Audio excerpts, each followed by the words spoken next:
46,921 vehicles were stolen in South Africa last year, an average of 128 cars every day. Victims rely on the South African Police Service to bring the perpetrators to book. But who do you turn to when the police themselves are allegedly involved with the vehicle theft syndicates? The statistics speak for themselves. It's an unfortunate reality of life in South Africa.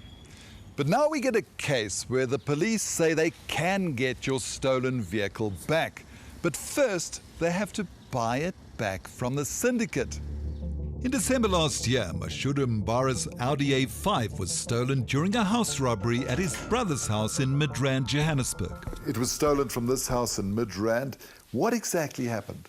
The guys break into the house, they stole a TV, they stole some laptops, and they put everything in the car and then they drove away.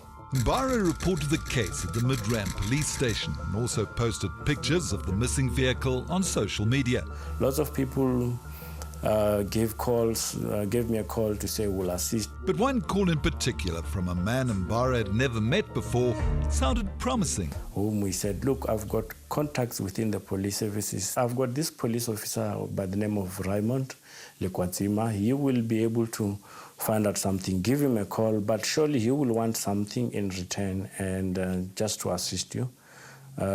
He said he knows lots of these guys that steal the vehicle within the Pretoria vicinity. After phoning Lekwatsima, Mbara arranged to meet with him at Pretoria's Central Police Station 2 days after the vehicle was stolen. He took these images of Lekwatsima on his cell phone on the day in question.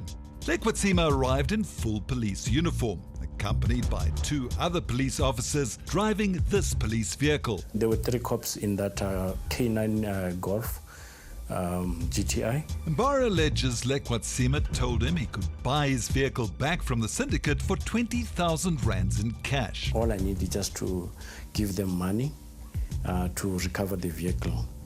He managed to make this voice recording of Officer Lekwatsima talking about how the deal would work on his cell phone. So Sanzorena reve Zambuli got money. At the surety, the car you get it. Where you go for surety, where you not go break race. Guru and Sanzono around must not go.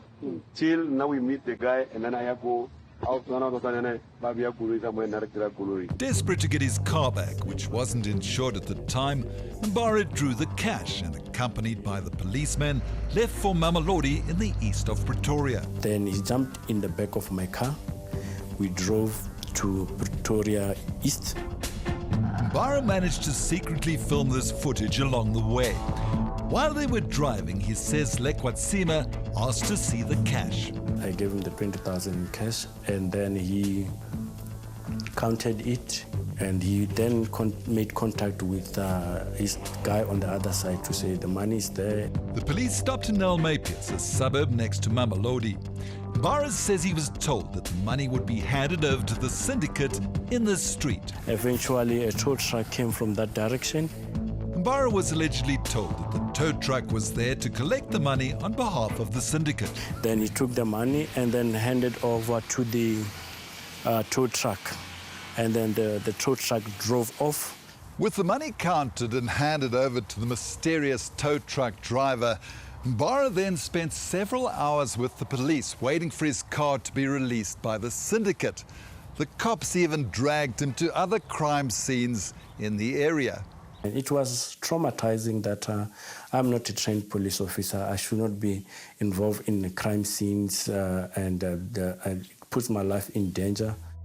Lekwatsima apparently received a call and was told the vehicle could be found here at Mamelodi West Cemetery.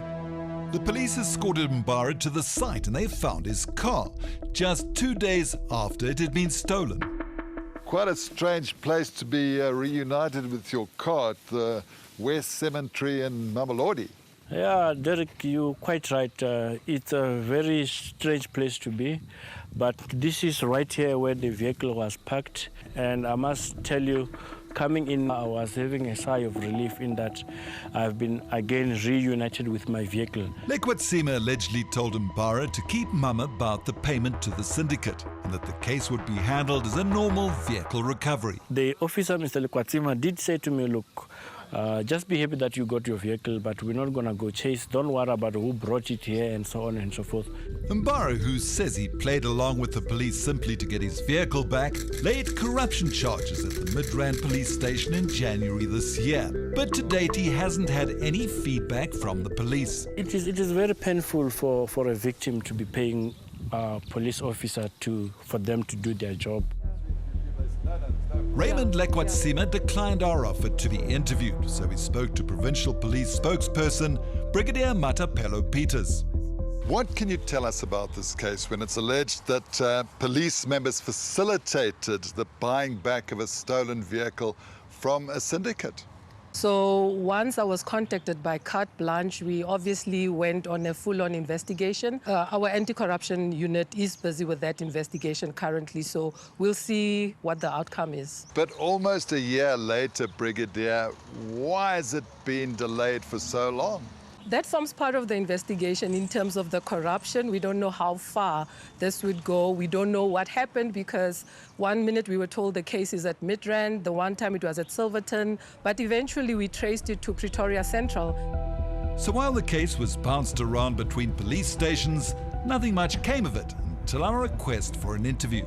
Now, it's alleged that some of the police members were from the Silverton K9 unit. We were able to establish that indeed there was a Silverton K9 unit vehicle on the spot of the crime scene. It's alleged that one of the main role players from Silverton was a man called Raymond Lekwatsima.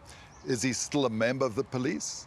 For now, I want to take a guess that yes, the person could be still in the employ of the SAPS. Brigadier Peters says we'll have to wait for the outcome of the anti-corruption unit investigation before they'll be able to answer all our questions, and has this warning for members of the public. This person should not have paid. So whether wittingly or unwittingly, they were also part of the corruption. And because of that, it's quite difficult to establish whether this is an isolated incident or part of a much larger issue. The problem is many other victims don't come forward to tell their stories, but several viewers have complained to us about a completely different scam, but also involving motor vehicle theft. Erica de Cruz from Johannesburg's Bucky was stolen in October this year. She reported the incident at the Edenvale police station. The policeman on duty explained that should they recover the vehicle, it would be impounded and they would contact her.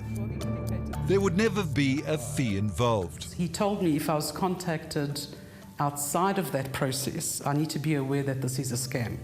The scam is a simple yet effective one. Criminals phone victims of motor vehicle theft pretending to be police. They'll ask for a fee, usually around 3,000 rands, to supposedly have the victim's car towed to a secure police storage facility. De Cruz says she got a call from the scammers the day after she reported her car as stolen. And he had indicated that they had found the vehicle in Komatipoort. They had arrested 3 suspects. He was very uncomfortable leaving the vehicle at the border. And this went on for about 10 minutes, quite thorough. He had my case number, he knew what car I had, he had my name. I would have to pay the tow truck driver 3,200 rand to get the vehicle to Johannesburg. Since she'd been warned about the scam, De Cruz told the man she knew it was all a lie and hung up.